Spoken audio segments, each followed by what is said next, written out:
जय श्री राम दोस्तों। आप सभी को रामनवमी की हार्दिक शुभकामनाएं। आप सभी पर भगवान श्री राम की कृपा सदा सर्वदा बनी रहे। आज की वीडियो में आप सुनेंगे रामनवमी की कथाएं। तो आप सभी लोग हमारे साथ जुड़े रहिएगा और वीडियो को पूरा ज़रूर देखिएगा। आज दुर्गा नवरात्रि का अंतिम दिन है। आज नवमी तिथि है और नवमी तिथि को रामनवमी के नाम से जाना जाता है। सनातन धर्म में चैत्र मास के शुक्ल पक्ष की नवमी तिथि का बेहद खास महत्व है।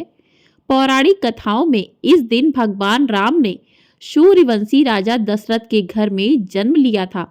यही वजह है कि इस दिन भगवान राम की पूजा होती है और व्रतधारी कथा सुनते हैं। रामनवमी पर कथा सुनना बेहद लाभदायक माना जाता है। कहते हैं इस दिन जो भी व्रत रखकर रामनवमी की कथा को सुनते हैं तो भगवान राम की कृपा उन भक्तों पर बनी रहती है। तो आइए अब सुनते हैं रामनवमी की कथा। पौराणिक कथा के अनुसार भगवान राम, माँ सीता और लक्ष्मण वनवास के दौरान जंगल में घूम रहे थे। कुछ देर बाद थकान महसूस करने पर भगवान राम ने थोड़ा विश्राम करने का विचार किया। विश्राम स्थल की तलाश के दौरान उन्हें एक बुढ़िया की कुटिया दिख गई। इस कुटिया में जब राम, सीता और लक्ष्मण पहुंचे तो देखा कि वह सूत काट रही थी। जैसे ही बुढ़िया ने देखा तो आव भगत में लग गई और विश्राम करने को कहा। इसके साथ ही भगवान राम, सीता और लक्ष्मण भोजन करने का आग्रह किया। इस पर भगवान राम ने बुढ़िया से कहा, माई, मेरा हंस भूखा है, पहले इसके लिए 2 मोती दे दो ताकि इसके बाद मैं भी भोजन कर सकूं। बुढ़िया के लिए काफी मुश्किल वक्त था क्योंकि उसके पास मोती नहीं थे। बुढ़िया दौड़ी दौड़ी राजा के पास गई और उनसे उधार में मोती मांगे। क्योंकि राजा यह जानता था कि बुढ़िया 2 मोती वापस लौटाने में सक्षम नहीं है, तो पहले ही इनकार कर दिया। कई बार अनुरोध करने के बाद राजा ने बुढ़िया पर तरस खाकर मोती दे दिए। बुढ़िया ने हंस को मोती खिला दिया, जिसके बाद भगवान राम ने भी भोजन ग्रहण किया। भगवान प्रसन्न होकर बुढ़िया के आंगन में एक मोती का पेड़ लगा गए। एक बार पेड़ से मिले मोती को बुढ़िया समेटकर राजा के पास ले गई। हैरान राजा ने पता किया कि आखिर बुढ़िया के पास इतने मोती कहाँ से आए हैं। राजा को मालूम हुआ कि बुढ़िया के आंगन में पेड़ है, जिसके बाद राजा ने वह पेड़ ही अपने आंगन में मंगवा लिया। लेकिन राजा के आंगन में आते ही पेड़ पर कांटे उगने लगे। एक दिन उस पेड़ का एक कांटा रानी के पैर में चुभ गया। राजा परेशान होकर दोबारा वह पेड़ बुढ़िया के आंगन में लगवा दिया। प्रभु श्री राम की कृपा से पेड़ में फिर से मोती लगने लगे। अब जब पेड़ से मोती गिरता, बुढ़िया उसे उठाकर प्रभु के प्रसाद के रूप में सभी में बांट देती थी। प्रेम से बोलिए, प्रभु श्री रामचंद्र की जय। आइए अब सुनते हैं दूसरी कथा। पौराणिक कथा के अनुसार रामनवमी के ही दिन त्रेता युग में महाराज दशरथ के घर विष्णु जी के अवतार भगवान श्री राम का जन्म हुआ था। मर्यादा पुरुषोत्तम भगवान राम का जन्म रावण के अंत के लिए हुआ था। श्री राम को लोग उनके सुशासन, मर्यादित और व्यवहार और सदाचार युक्त शासन के लिए याद करते थे। रामनवमी को भगवान श्री राम का जन्म हुआ था। श्री राम का जन्म चैत्र मास के शुक्ल पक्ष की नवमी और अभिजीत मुहूर्त में हुआ था। श्री तुलसीदास कृत रामचरितमानस में आया है कि नवमी तिथि मधुमास पुनीता, शुक्ल पक्ष अभिजीत हरिप्रीता, मध्य दिवस अतिशीत नधामा, पावन काल लोक विश्रामा। पवित्र चैत्र का महीना था, नवमी तिथि थी, शुक्ल पक्ष और भगवान का प्रिय अभिजीत मुहूर्त था। दोपहर का समय था, ना बहुत सर्दी थी ना बहुत गर्मी थी। वह पवित्र समय सब लोगों को शांति देने वाला था। उस समय दोपहर 12 बजे समस्त लोगों को शांति देने वाले भगवान श्री रामचंद्र जी प्रकट हुए। बोलिए रामचंद्र लला की जय। इसी दिन बड़ी संख्या में श्रद्धालु श्री राम की जन्मभूमि अयोध्या आते हैं और प्रातःकाल सरयू नदी में स्नान कर भगवान के मंदिर में जाकर भक्ति पूर्वक उनकी पूजा अर्चना करते हैं। रामनवमी के दिन जगह जगह रामायण का पाठ होता है।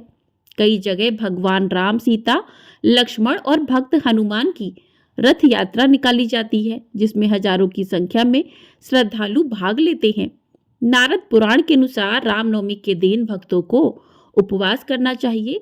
श्री राम जी की पूजा अर्चना करने के बाद ब्राह्मणों को भोजन कराना चाहिए और गौ भूमि वस्त्र आदि का दान देना चाहिए। इसके बाद भगवान श्री राम की पूजा संपन्न करनी चाहिए। नवमी के दिन प्रातः उठकर शुद्ध हो पूजा गृह में सभी पूजन सामग्री के साथ बैठ जाएं। चौकी और लकड़ी की पटरी पर लाल वस्त्र बिछाकर उस पर रामचंद्र जी की 2 भुजाओं वाली की मूर्ति स्थापित करें। उसके बाद विधि पूर्वक पूजा करें, श्री राम की कथा सुने, पूरे दिन उपवास करें, रात्रि जागरण करें। दूसरे दिन प्रातः उठकर स्नान आदि से शुद्ध होकर प्रतिमा की पुनः पूजा करें।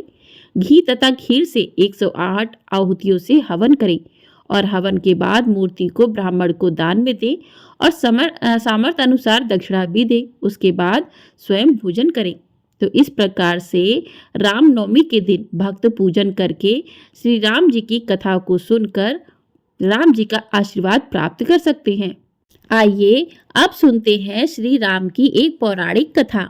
शौर्य वंश में दशरथ नाम के एक राजा थे। उनकी 3 रानियां थीं, कौशल्या, कैकई तथा सुमित्रा। लेकिन राजा दशरथ के कोई संतान नहीं थी। गुरु वशिष्ठ की आज्ञा से राजा दशरथ ने पुत्रेष्टि यज्ञ किया, जिसके प्रभाव से तीनों रानियां गर्भवती हुईं और समय आने पर कौशल्या से राम, कैकई से भरत तथा सुमित्रा से शत्रुघ्न एवं लक्ष्मण का जन्म हुआ। चारों ओर प्रसन्नता छा गई। चारों राजकुमार का लालन पालन होने लगा। उन दिनों राक्षसों का बहुत प्रकोप था।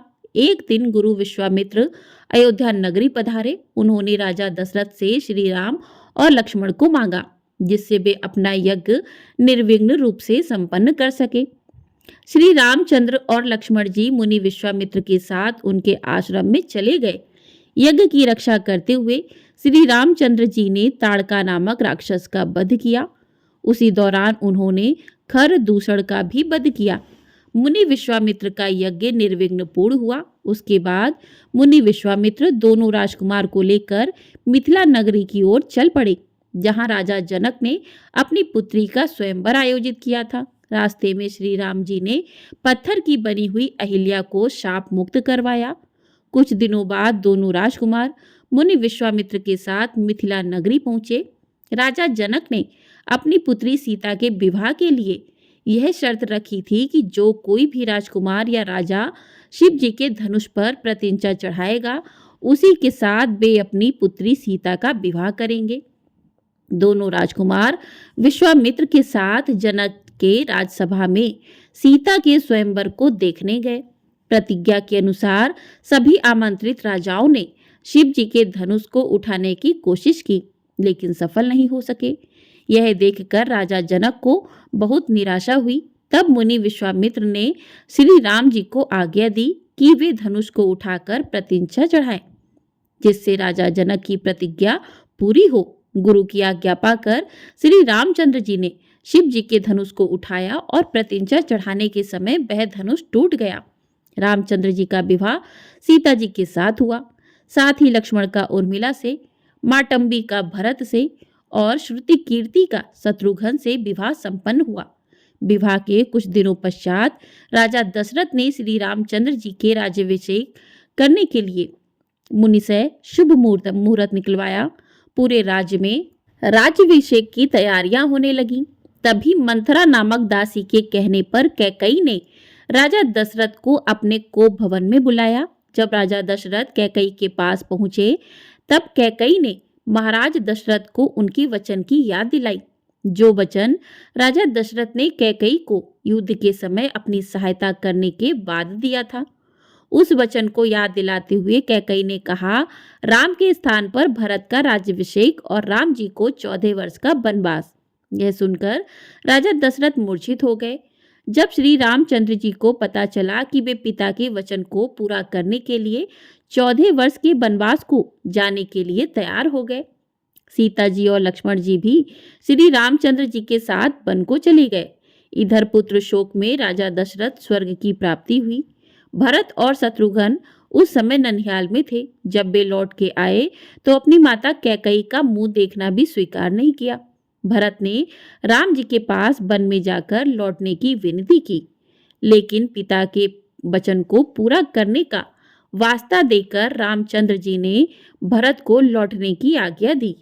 तब भरत ने श्री राम जी का खड़ाऊ मांगा, जिससे कि उस खड़ाऊ को राजगद्दी पर रखकर वे राम जी के सेवक के रूप में राज्य की देखभाल कर सके। प्रेम से बोलिए श्री रामचंद्र की जय। आइए अब सुनते हैं शिव का राम जन्मोत्सव में दर्शन की कहानी। जिस समय भगवान राम का जन्म हुआ तो चारों ओर उत्सव मनाया जा रहा था। भगवान शिव भी भगवान राम के बाल रूप का दर्शन करने गए थे। वही कथा पार्वती माँ को सुना रहे थे। भगवान शिव कहते हैं कि पार्वती, जिस समय भगवान का अवतरण हुआ था उस समय मुझसे रहा नहीं गया। मैं अपने मन को रोक नहीं पाया और तुरंत अवधपुरी पहुंच गया। मेरी चोरी ये थी कि मैंने तुमको नहीं बताया। भगवान ये कहना चाह रहे हैं कि जब भगवान का बुलावा आए तो किसी का इंतजार मत करना, और एक मानव रूप धारण कर लिया। पार्वती बोली कि आप महादेव हो और मानव बनकर क्यों गए? भगवान शिव बोले कि जब महादेव के देव भी मानव बनकर आ सकते हैं तो मानव का मानव ना बनूं ये कैसे हो सकता है? जैसे ही अयोध्या में पहुंचा हुई बहुत भीड़ लगी हुई थी। भोलेनाथ बहुत प्रयास कर रहे थे राम जी के दर्शन करने का, लेकिन नहीं जा पा रहे थे। शिव ने थोड़ी ताकत लगाई है और थोड़ा धक्का दिया है। जैसे ही शिव ने धक्का दिया तो अंदर से ऐसा धक्का आया कि भोलेनाथ दूर जाकर मंदिर के एक शिवलिंग के पास टकराकर गिर गए। भोलेनाथ बोले कि ये लो, हो गए दर्शन। राम के तो हुए नहीं पर मेरे खुद के हो गए। भोलेनाथ ने सोचा कि ऐसी भीड़ में दर्शन कैसे हों। तब भोलेनाथ को याद आई, मेरा एक चेला है, वो दिखाई नहीं दे रहा, यहीं कहीं ही होगा। वो चेला है काकभुसुंडी जी महाराज। सोच रहे हैं कि भगवान का दर्शन करने जरूर आए होंगे। जैसे ही भोलेनाथ ने इन्हें याद किया तो काकभुसुंडी जी तुरंत आ गए, क्योंकि वो कौवे के रूप में थे। भोलेनाथ को कहते हैं, महादेव कैसे बुलाया है, जल्दी बताइए। भोलेनाथ जी बोले, जल्दी बताओ, पर क्यों, कहाँ जाना है? काकभुसुंडी जी बोले कि तुम्हारे पीछे उत्सव छोड़कर आया हूँ। शिव जी बोले कि तुम कहाँ थे? उसने कहा, प्रभु मैं तो अंदर ही था। दशरथ जी खूब लुटा रहे हैं, बड़ा आनंद हो रहा है। भगवान शिव बोले कि बढ़िया है, मानव को तो भीड़ के कारण रोक सकते हैं पर कौवे को कौन रोकेगा? वह चेला आनंद से रहा है और गुरु यहाँ बैठा है। भोले बाबा कहते हैं कि चेला जी कोई युक्ति बताइए, हमें भी दर्शन करवाइए। काकभुसुंडी जी ने कहा कि महाराज चलो कोई युक्ति बनाते हैं। काकभुसुंडी ने भी मानव रूप धारण कर लिया और बहुत बार प्रयास किया, लेकिन इन्हें अंदर नहीं जाने दिया। अब जब काफी समय हुआ तो भगवान राम ने भी रोना शुरू कर दिया। इनके मन में भी भोले बाबा के दर्शन करने की तड़प जाग गई है। अब राम जी दुख में तड़प कर रो रहे हैं, और जब ये पीड़ा भरी पुकार मैया के कानों में गई तो कौशल्या जी बिलक पड़ी कि मेरे लाल को आज क्या हो गया है।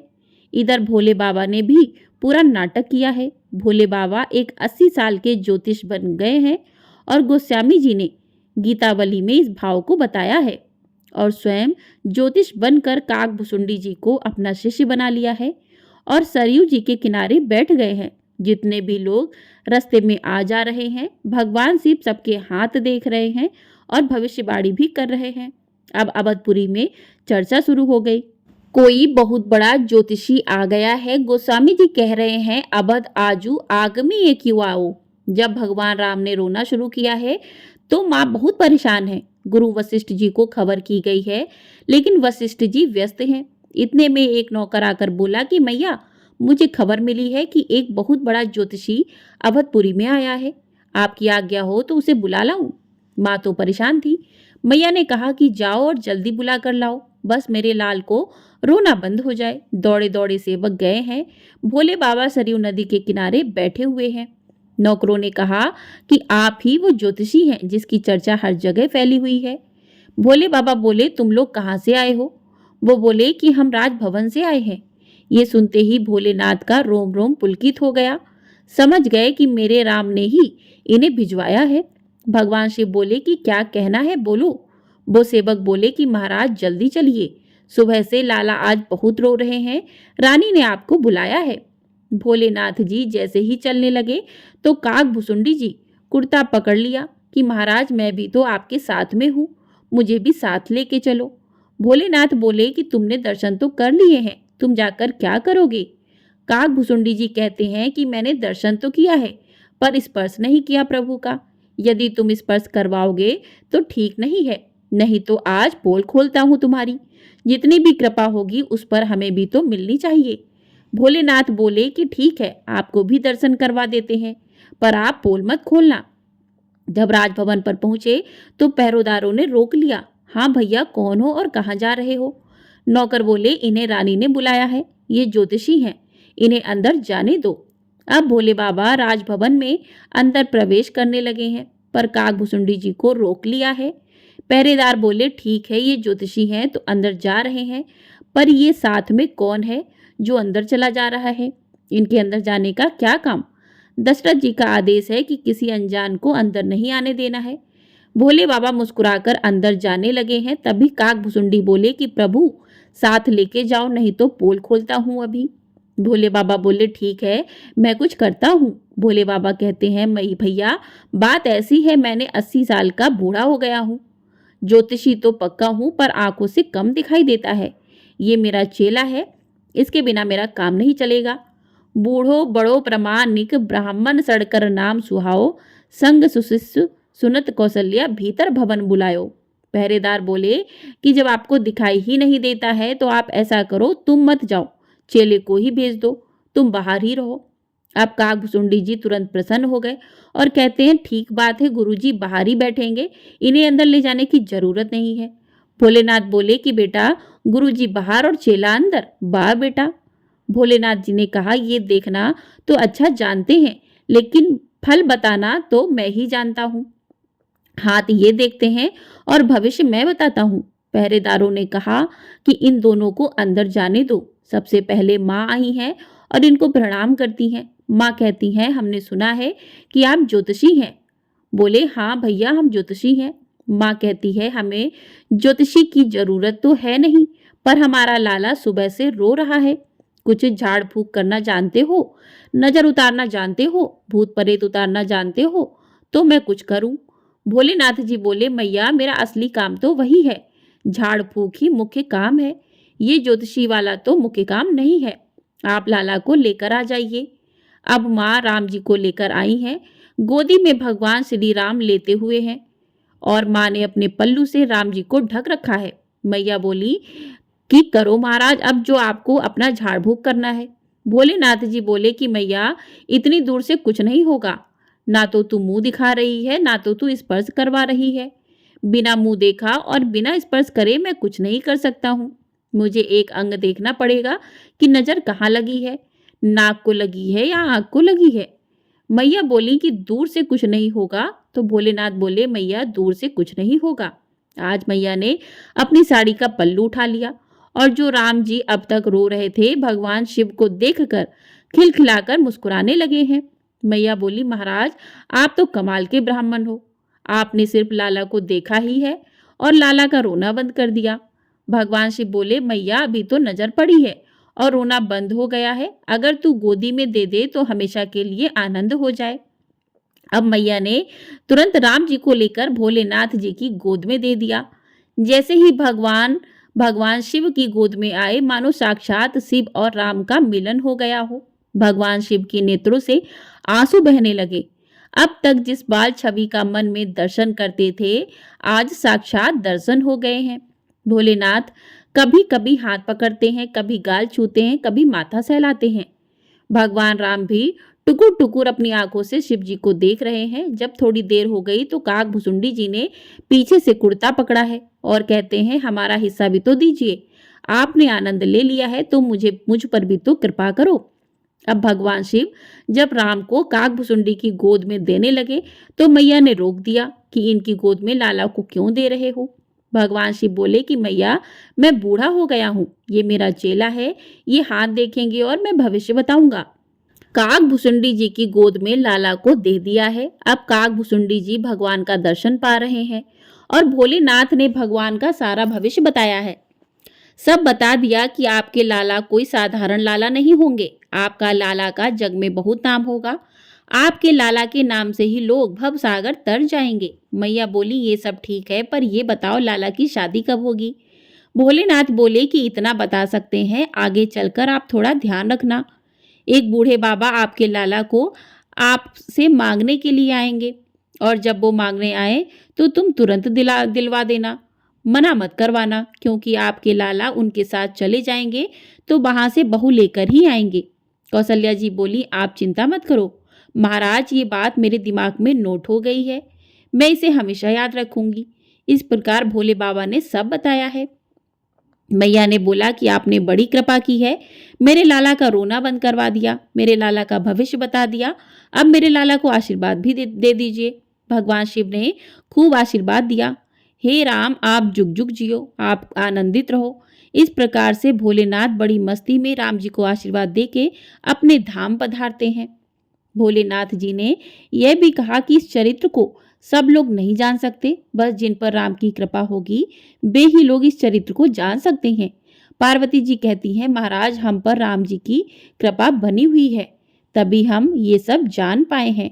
बोलिए भगवान श्री रामचंद्र की जय। बोलिए भगवान भोलेनाथ की जय। तो इस प्रकार से भगवान रामनवमी की कथा पूर्ण हुई। तो इस प्रकार से रामनवमी की कथा पूरी हुई। अब करते हैं राम जी की आरती। हे राजा राम तेरी आरती उतारूं, आरती उतारूं तुझे तन मन वारूं, कनक सिंहासन रजत जोड़ी, दशरथ नंदन जनक किशोरी, युगुल छवि को सदा निहारूं, हे राजा राम तेरी आरती उतारूं, हे राजा राम तेरी आरती उतारूं, आरती उतारूं तुझे तन मन बारूं, बाम भाग शोभती जग जननी, चरण विराजत है सुत अंजनी, उन चरणों को सदा पखारूं, हे राजा राम तेरी आरती उतारूं, आरती हनुमत के मन को भाए, राम कथा नित शिव जी गाएं, राम कथा हृदय में उतारूं, हे राजा राम तेरी आरती उतारूं, चरणों से निकली गंगा प्यारी, बधन करती दुनिया सारी, उन चरणों में शीश को धारूं, हे राजा राम तेरी आरती उतारूं, आरती उतारूं तुझे तने मन बारूं, हे राजा राम तेरी आरती उतारूं। बोलिए श्री रामचंद्र की जय। श्री रामचंद्र कृपालु भज मन हरण भव भय दारुणम, नव कंज लोचन कंज मुख कर कंज पंद कंजारुणम, कंदर्प अगणित अमित छवि नभ नील नीरद सुंदरम, पट पीत मानहु तंडित रुचि सुचि, नौमि जनक सुतावरम, भजु दीन बंधु दिनेश दानव दैत्य वंश निक कंदनम, रघुनंद आनंद कंद कौशल चंद, दशरथ नंदनम, शिर मुकुट कुंडल तिलक चारु उदारु अंड विभूषणम, अजानु भुज शर चाप धर संग्राम जित खर दूषणम, इति वदति तुलसीदास शंकर शेष मुनि रंजनम, मम हृदय कंज निवास करूं कमादि खल दल गंजनम, मन जाहि राज्यो मिली सो बर सहज सुंदर सावरो, करुणा निधान सुजान शील स्नेह जानत रावरो, करुणा निधान सुजान शील स्नेह जानत रावरो, एहि भांति गौरी असीस सुन सिए सहित ही ये हर हिस अली, तुलसी भवान ही पूज पुनि पुनि मुदित मन मंदिर चली। जानी गौरी अनुकूल सिए ये हर सो ना जाय कही, मंजुल मंगल मूल वाम अंग फरकन लगे। प्रेम से बोलिए भगवान रामचंद्र की जय। तो इस प्रकार से भगवान राम की कथा, आरती और राम स्तुति पूर्ण हुई। आपको वीडियो पसंद आई हो, वीडियो को लाइक कर दीजिएगा। चैनल पर नए हैं तो चैनल को सब्सक्राइब कर लीजिएगा। आपको हमारे चैनल पर एकादशी की कथा भी सुनाई जाएगी, तो ढेर सारा प्यार जरूर दीजिएगा अपना, और कमेंट बॉक्स में भगवान राम की जय भी अवश्य लिखिएगा। जय श्री राम।